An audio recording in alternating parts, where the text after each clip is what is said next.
Hi, this is Litre Total Parts Pro. Today with 2009 Mazda BT50, stock number 7192. It's from 11th 2006 to 2011.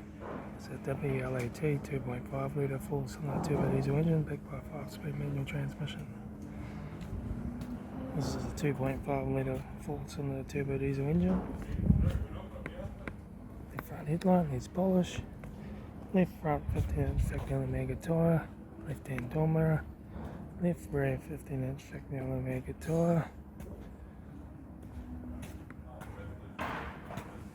Right rear 15-inch factory mega tyre.